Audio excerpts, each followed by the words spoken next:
Si le juste tombe 7 fois il se relève. Alléluia. Il se relève.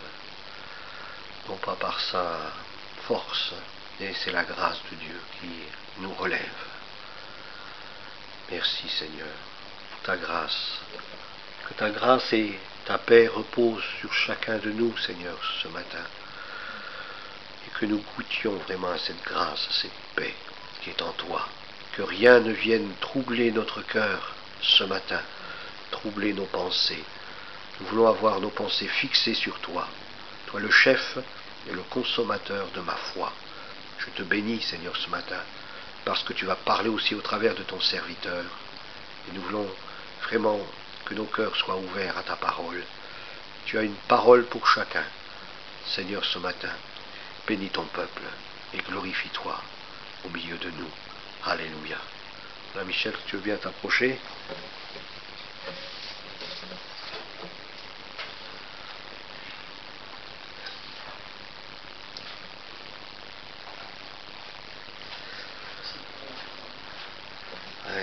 C'est le labyrinthe. Seigneur, merci pour Michel. Merci pour ce que tu as mis sur son cœur. Donne-lui de nous parler avec une pleine assurance, une pleine liberté. Qu'il ne soit pas... Vraiment qu'il puisse laisser couler ce que le Saint-Esprit veut nous dire. Que celui qui a des oreilles pour entendre, entende ce que l'Esprit dit aux églises et dit à l'Église de l'Île-sur-le-Doubs ce matin. Dans le nom de Jésus-Christ. Amen. Amen. Alléluia. Merci Seigneur. Alléluia. Merci Seigneur que je touche pas de trop, Seigneur. Alléluia. Amen. Gloire à Jésus. Amen. Alléluia. Il est vivant. Il est puissant. Il est élevé à la droite de Dieu le Père. Il est glorieux. Il est majestueux. Il a payé le prix à la croix pour chacun d'entre nous. Dieu est puissant. Son nom est puissant. Son nom est au-dessus de tous les noms. Merci Seigneur. Je tends les mains vers le roi qui vient. Nous avons chanté ce chant. Je tends les mains vers le roi qui vient. Il est celui qui était, qui est et qui vient. Amen. Et l'Esprit et l'épouse disent viens. Et celui qui a soif qui vienne. Et qui boive. Qui prenne l'eau de la vie. Ce passage est dans Apocalypse 22, 17. Réjouissons-nous, nous dit la parole. Amen. Et l'Esprit et l'épouse disent viens. Et que celui qui entend dise viens. Et que celui qui a soif vienne. Que celui qui veut prenne l'eau de la vie gratuitement. Waouh, c'est gratuit. Gratuitement l'eau de la vie. Apocalypse 22, 17. Que celui qui entend, qui a soif et qui veut, se rapporte à soi-même, personnellement. Car chacun est individuel devant le Seigneur. Chacun est un monde à part devant Dieu. Le Seigneur y répond, celui qui atteste ces choses dit, oui, je viens bientôt. Subitement, sous peu. Apocalypse 22, 20, 21. Amen. Viens, Seigneur Jésus. Viens. Alléluia. Merci, Seigneur. À ce désir éveillé par l'Esprit répond sa promesse, je viens bientôt. Puis de nouveau l'écho de l'affection de l'épouse. Amen. Viens, Seigneur Jésus. Il est celui qui était et qui vient. Nous n'attendons pas un événement, mais quelqu'un que nous connaissons et que nous aimons. Alléluia. Amen. Merci, Seigneur. Apocalypse 22, 16 nous parle de l'étoile brillante du matin. Cette étoile brillante qui apparaît dans le ciel juste avant le lever. C'est superbe. C'est quelque chose de magnifique. Et Christ viendra à l'église lors de l'enlèvement, comme l'étoile brillante du matin. Plus tard, nous dit la parole, Christ viendra sur terre comme le soleil de la justice, et la guérison sera sous ses ailes. Malachie 4, 2. Alléluia. Merci Seigneur. Gloire à toi. Merci pour ce qu'il a fait. Merci pour le prix payé. Christ a aimé l'Église. Il s'est livré lui-même pour elle afin de la sanctifier par la parole, après l'avoir purifiée par le baptême d'eau, afin de faire paraître devant lui cette Église glorieuse, sans tache, ni ride, ni rien de semblable, mais sainte et irrépréhensible, nous dit Paul dans Éphésiens 5, 25. Amen. Alléluia. nous avons cette assurance de pouvoir nous approcher du trône de la grâce, jour après jour. Seigneur, moi je ne suis rien, je suis juste un pécheur sauvé par grâce. Seigneur, prépare-moi, Seigneur, parce que tu es celui qui vient. Prépare-moi, Seigneur. Alléluia. Oui, Christ a aimé l'Église et s'est livré lui-même pour elle, afin de la sanctifier par la parole, après l'avoir purifiée par le baptême d'eau, afin de faire paraître devant lui cette Église glorieuse, sans tache ni ride, ni rien de semblable, mais sainte et irrépréhensible. Amen. Alors c'est une histoire d'amour entre Christ et l'Église. Alléluia, c'est une histoire d'amour entre nous aussi. Nous nous aimons les uns les autres. Alléluia, merci Seigneur. Supportons-nous les uns les autres comme nous dit la parole. Aimons-nous les uns les autres comme Christ nous a aimés. Amen. Entre Christ et son Église, c'est l'histoire d'un amour pur et mystérieux. Quand on pense à ce qu'il a fait, pour chacun d'entre nous. Quand on pense aussi à comment se déroulent les choses avant le mariage, au niveau de la fiancée qui se prépare pour son futur époux. De même, Christ demande à son Église de se préparer. C'est lui qui est venu la chercher. C'est lui qui a payé le prix avant son retour.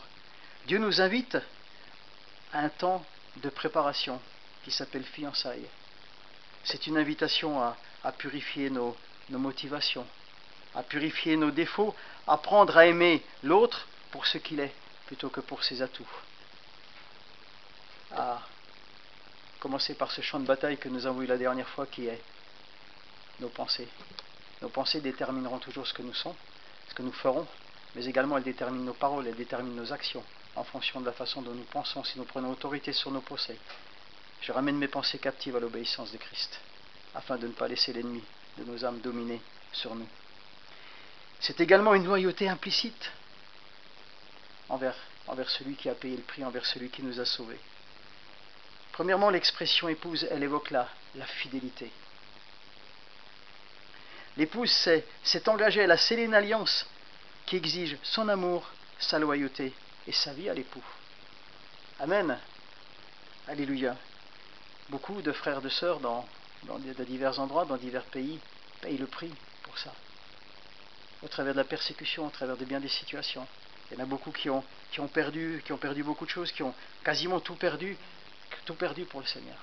Comme disait Pierre dans la parole, Seigneur, mais on a tout quitté pour toi. On a tout quitté, on n'a plus rien, Seigneur. Mais la gloire à venir sera plus grande. Amen. Que celle qui est là, alléluia. Merci Seigneur. L'Église de Christ, c'est le corps des rachetés. C'est chacun d'entre nous. C'est chaque enfant de Dieu né de nouveau qui est membre de ce corps, chacun pour sa part. Nous nous soutenons les uns les autres. Nous prions les uns pour les autres. Nous partageons notre foi entre nous. Mais nous sommes chacun un monde à part pour Dieu. Chacun paraîtra devant le tribunal de Christ. Nous serons tous jugés devant le Seigneur. Chaque membre du corps participe à la préparation, sa préparation propre. Alléluia. Et doit être sanctifié, purifié, jusqu'à l'absence de la plus petite tâche. Nous dit la parole. C'est la parole qui nous dit. C'est la parole qui nous dit soyez parfaits comme votre Père Céleste qui est parfait. C'est pas évident, c'est pas simple d'être parfait. C'est dur d'être parfait. Aïe aïe aïe, Seigneur. c'est très très dur. Oh là là, Seigneur. Seigneur. L'église de Jésus-Christ, c'est un tabernacle. C'est une habitation. C'est un temple. C'est le temple du Saint-Esprit. C'est le temple où Dieu habite. C'est le tabernacle de Dieu avec les hommes. C'est son lieu d'habitation. C'est nous dans le monde. Amen. Nous sommes le tabernacle. Christ habite en nous. Saint-Esprit habite en nous. Père habite en nous. Les trois habitent en nous. Nous sommes le tabernacle. Nous sommes ce tabernacle dans le monde. Nous devons comprendre notre responsabilité vis-à-vis de Dieu et des hommes, et en particulier la nécessité de marcher dans la sanctification. Comme Jésus l'a demandé, Jean 17, 17. Père, sanctifie-les par ta parole, car ta parole est la vérité. C'est la parole qui nous sanctifie. La parole nous sanctifie quand nous prenons la parole, quand nous acceptons la parole que Christ nous donne, quand nous acceptons la parole que le Saint-Esprit nous donne, quand nous laissons pénétrer, quand nous laissons rentrer cette parole dans notre propre intérieur. c'est là que l'Esprit agit, c'est là que la parole agit en nous, agit dans notre intérieur. Et c'est cette parole qui nous sanctifie, c'est cette parole qui nous purifie. C'est ça. Mais faut-il encore la laisser rentrer en nous, cette parole? Faut-il encore la laisser venir, l'accepter, la vouloir, cette parole? Nous devons comprendre notre responsabilité vis-à-vis de Dieu et des hommes, et en particulier la nécessité de marcher dans la sanctification. Car le lieu où Dieu habite est un lieu saint. Et si nous voulons qu'il y travaille, il doit être conservé saint. Il doit être conservé saint, ce lieu. Mais ce qu'il y a de vraiment magnifique dans l'amour de Christ pour son Église, c'est un tableau on peut dire c'est un tableau qui est brossé en trois parties merveilleuses, qui vont du passé au présent et au futur, à la gloire à venir. Dans le passé, Christ a fait la démonstration de son amour pour elle, l'Église, en se livrant lui-même sur la croix. C'est là que Christ paya le prix le plus élevé afin de s'acquérir une épouse. Seigneur, je ne suis plus sous la domination du péché. Je ne suis plus sous le joug de l'ennemi de nos âmes. Tu as payé le prix à la croix, tu as dépouillé les principautés et les dominations. Alléluia, Seigneur. Je ne suis plus dans cette servitude. Je ne suis plus dans cette situation. Je suis enfant de Dieu. Tout comme Ève fut tirée d'Adam, l'Église, dans un sens, fut créée à partir du côté blessé de Christ à la croix. Mais il faut savoir que l'Église n'est pas l'épouse et qu'elle sera tirée du corps de Christ. Apocalypse 22, 17, nous l'avons vu avant, ce n'est pas l'esprit et l'Église ou l'esprit et le corps, mais bien et bien l'esprit et l'épouse qui disent viens.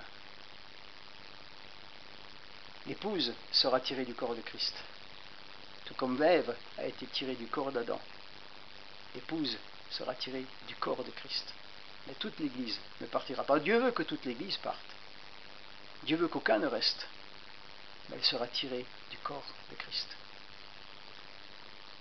L'amour de Christ pour l'Église se voit dans son œuvre de sanctification, afin de la sanctifier en la purifiant et en la lavant par l'eau de la parole. Sanctifier a le sens de mettre à part. Et nous sommes des mis à part. Chacun d'entre nous, on a été mis à part pour lui. Waouh! Il y en a tellement qui entendent la parole, il y en a tellement qui reçoivent la parole, il y en a tellement qui ne se tournent pas. Combien disent quand on leur parle de la perdition, c'est en enfer qu'il y a les plus belles filles? Non, mon ami, c'est pas en enfer qu'il y a les plus belles filles. Waouh! Non, c'est faux. C'est faux, le plus beau il est en haut. Christ a payé le prix pour ça. Combien de gens disent ces choses? C'est inimaginable ce qu'ils peuvent dire. Dans l'Ancienne Alliance, les ustensiles du temple étaient mis à part pour être utilisés exclusivement pour l'adoration.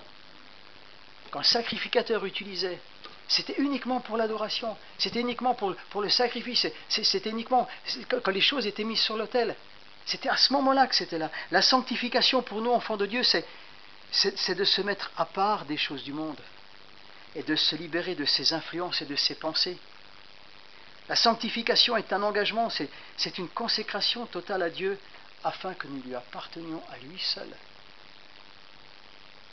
Il y a ce passage, ce tableau sur les trois croix qui sont sur place et sur les deux qui se moquaient de Jésus, il y en a qu'un qui dit « Souviens-toi de moi quand tu seras dans ton règne. Souviens-toi de moi. » Il a reconnu que Christ, ce qui lui arrivait était injuste. Mais pour lui, le châtiment qui lui arrivait sur la croix était justifié. Alors Seigneur, souviens-toi de moi quand tu seras dans ton règne. Le Seigneur lui a répondu, aujourd'hui même, je te le dis, tu seras avec moi dans le paradis. Alléluia. Merci Seigneur. Amen. Alléluia Seigneur. Dans 1 Pierre 15, Pierre nous dit, au contraire, tout comme celui qui vous a appelé est saint, soyez saints dans tout votre comportement. Autrement dit, dans tout ce que nous faisons et disons, nos paroles, nos pensées, nos agissements. Amen. 1 Pierre 2,15, pardon. 1 Pierre 2,15, excusez-moi. Wow. j'ai oublié de citer le petit 2, parce qu'un Pierre 15, ça va très loin, hein.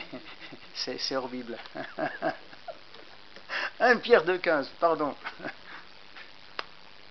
Au contraire, tout comme celui vous a appelé est saint, soyez saints dans votre comportement, autrement dit dans tout ce que nous faisons et disons. Honorez tout le monde, car c'est la volonté de Dieu qu'en pratiquant le bien, vous réduisez au silence les hommes ignorants et insensés.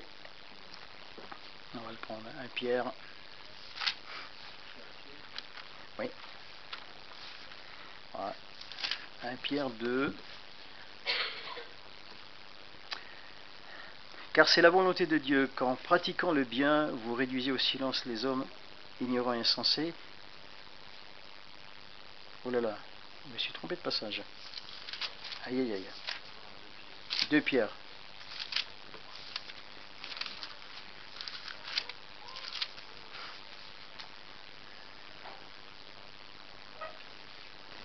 Mais non.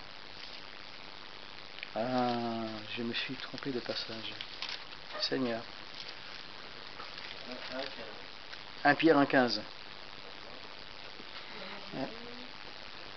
Voilà, 1 Pierre 1,15, oui. Mais puisque celui qui vous a appelé est saint, vous aussi soyez saints dans votre conduite. 1 Pierre 1,15. Pas 1 Pierre 2,15. 1 Pierre 1,15.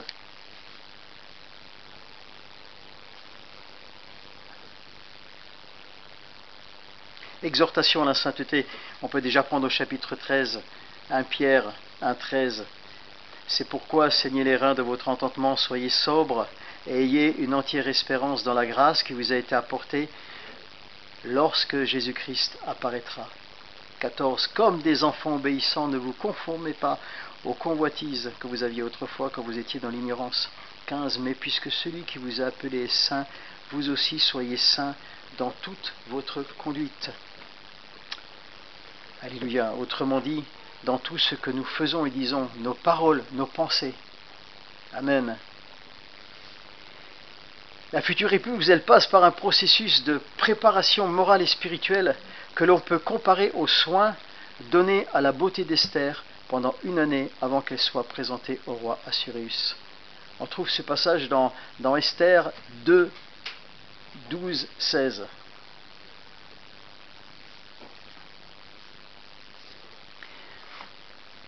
Esther 2, 12, 16. On trouve ce passage là.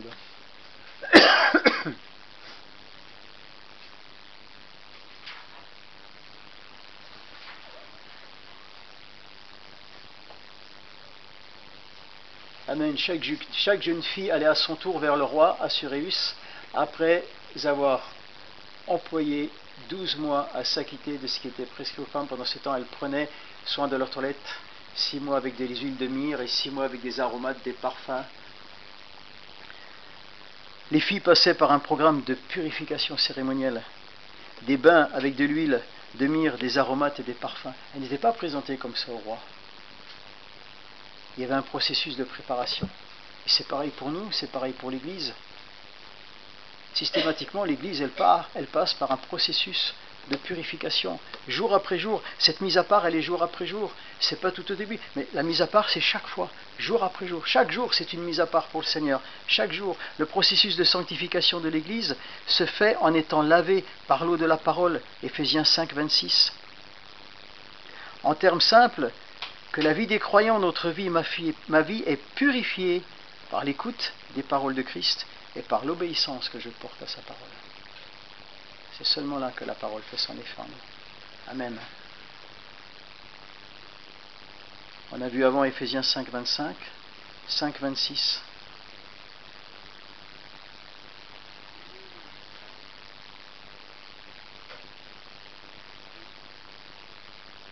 Afin de la sanctifier par la parole, après l'avoir purifiée par le baptême d'eau. Amen. En Jean 15, 3, Jésus dit à ses disciples, déjà vous êtes purs à cause de la parole que je vous ai annoncée. Amen. Et Jean 17, 17, sanctifie-les par ta vérité. Ta parole est la vérité. De même que le sang de Christ purifie une fois pour toutes de la culpabilité et du châtiment du péché, De même, la parole de Dieu purifie continuellement de la pollution du péché. C'est par l'action de la parole que nous sommes lavés, si nous l'appliquons. C'est notre code céleste. Tout comme il y a un code de la route, nous avons un code de la route quand nous roulons. Si devant moi il y a un feu rouge, je sais qu'il y a un feu rouge. Je vois le feu rouge. Si le feu vert passe à l'orange et qu'il passe au rouge, j'ai le choix de m'arrêter et j'ai le choix de passer. Et je sais, pourtant je sais, le feu rouge il est là, le feu il est passé au rouge. Je passe ou je m'arrête. C'est pareil avec la parole, c'est la même chose. C'est l'action de la parole. C'est par l'action de la parole que nous sommes lavés. Si nous l'appliquons, c'est notre code céleste. L'amour de Christ fut manifesté par l'œuvre de la rédemption. Il se manifeste maintenant par notre sanctification et il sera manifesté par notre glorification. Amen. Amen. Quand nous serons avec lui. Waouh, quel jour de gloire quand Jésus m'a sauvé. Mais quel jour de gloire quand nous serons avec lui. Amen. Amen. Et quand on prend ce psaume 45, 14, 16,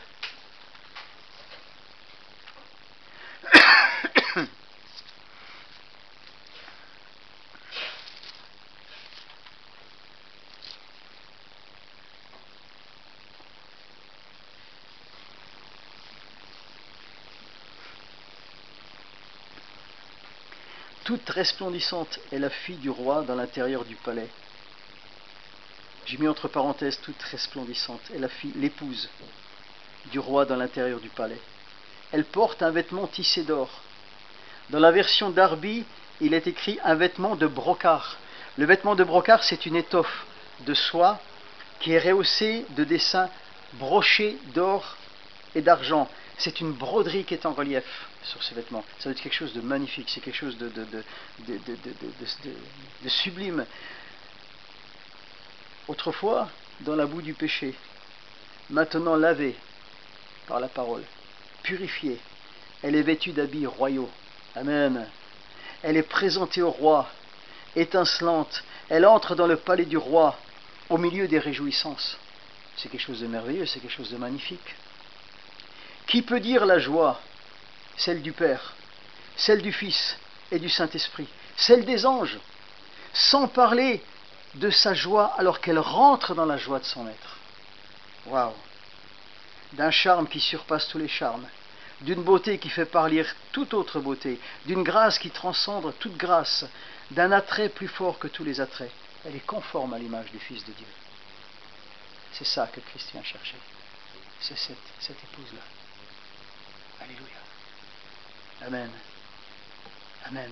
Toute resplendissante est la fille du roi dans l'intérieur du palais. Elle porte un vêtement tissé d'or, un vêtement de brocart. Autrefois dans la boue du péché, lavée par la parole purifiée, elle est vêtue d'habits royaux, elle est présentée au roi, étincelante, elle entre dans le palais du roi, au milieu des réjouissances. Amen. Les noces de l'agneau, c'est en haut, hein? Alléluia. Merci Seigneur. Amen. Amen. Qui c'est qui va aller aux noces de l'agneau? On veut tous aller aux noces de l'agneau. Alléluia. Merci Seigneur.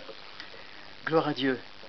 Et on pourrait prendre aussi, bon, ça c'est, vous pouvez le lire aussi. J'avais fait un petit rapprochement avec dans le livre des Proverbes 31, on trouve l'exemple de l'épouse vertueuse.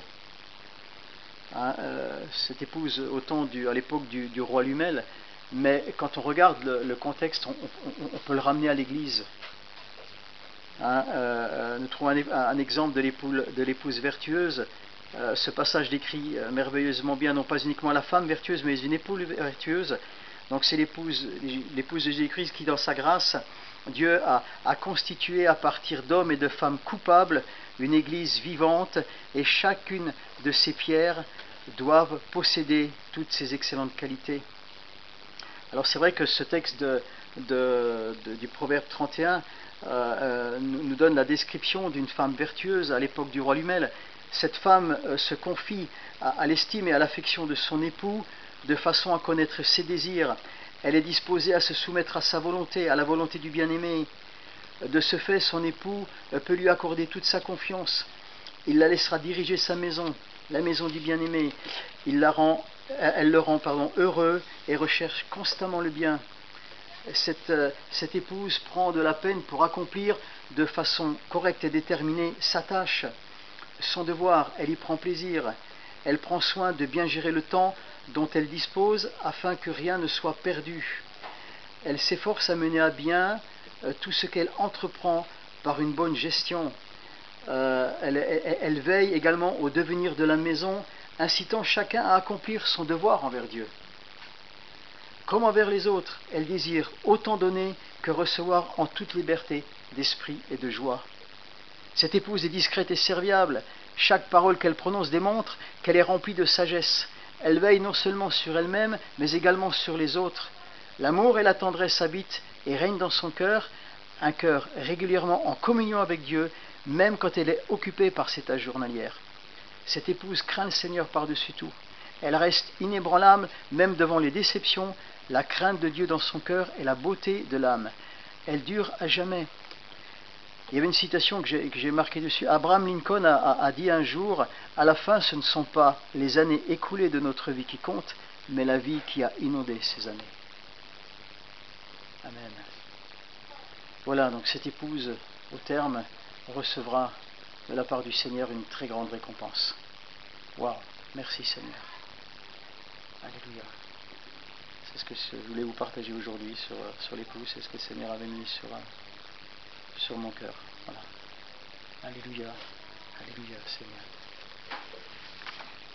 Seigneur, te bénissons, nous te remercions et Seigneur, tu es celui qui est, qui était et qui vient et Seigneur, tu nous as parlé ce matin. Seigneur Jésus, nous ne sommes plus, Seigneur, dans l'esclavage, nous ne sommes plus sous la domination, Seigneur, de l'ennemi de nos âmes. Seigneur, toi, à la croix, tu as payé le prix pour cela, tu nous as libérés. Seigneur, les chaînes ont été brisées dans le nom de Jésus, Seigneur. L'esclavage a été brisé dans le nom de Jésus. La malédiction, Seigneur, tu l'as portée à la croix, Seigneur. Seigneur, tu as tout porté, Seigneur. Seigneur, c'est toi qui as triomphé. C'est toi qui es au-dessus de tout, Seigneur. Et Seigneur, merci. Merci, Seigneur, parce que, Seigneur, tu as tracé un chemin pour chacun et chacune, Seigneur. Seigneur, et ça, c'est dans ce chemin, c'est sur ce chemin, avec toi, que nous voulons marcher jour après jour, Seigneur. Dans cette fidélité de cœur, vraiment dans cette détermination, Seigneur. Seigneur, quelles que soient les choses qui sont là, quel que soit ce qui pourrait se passer, Seigneur, nous savons que notre espérance est en toi et nous savons que le meilleur, Seigneur, est devant nous, Seigneur. Alors merci, Seigneur. Seigneur, que chaque jour nous puissions refuser, Seigneur, ce joug, Seigneur, que l'ennemi, Seigneur, veut nous tenir captifs. Nous le refusons dans le nom de Jésus. Nous le refusons, Seigneur. Seigneur, parce que tu es venu chercher ton épouse, Seigneur. Seigneur, tu as payé ce prix inestimable qu'aucun être humain, que personne ne peut faire, Seigneur. C'est toi qui l'as fait. Tu l'as fait par amour pour chacun d'entre nous. Alors merci, Seigneur. Seigneur, ce matin, nous voulons t'honorer. Ce matin, Seigneur Jésus, nous voulons te dire merci. Ce matin, Père, nous voulons te dire merci. Merci, merci pour ce que tu as fait. Merci, Seigneur. Oui, travaille nos cœurs, Seigneur, par ta parole. Et que ta parole puisse pénétrer dans nos cœurs, Seigneur. Et que vraiment, Seigneur, les choses qui doivent être mises à jour, les choses qui doivent être mises en règle, Seigneur Jésus, soient mises en règle, Seigneur. Seigneur, nous te le demandons. Parce que tu parles tantôt d'une façon et tu parles tantôt d'une autre. Père, que ta grâce et ta bénédiction reposent sur chacun et chacune. Je te bénis, je te loue pour tes bienfaits dans le nom de Jésus. Amen.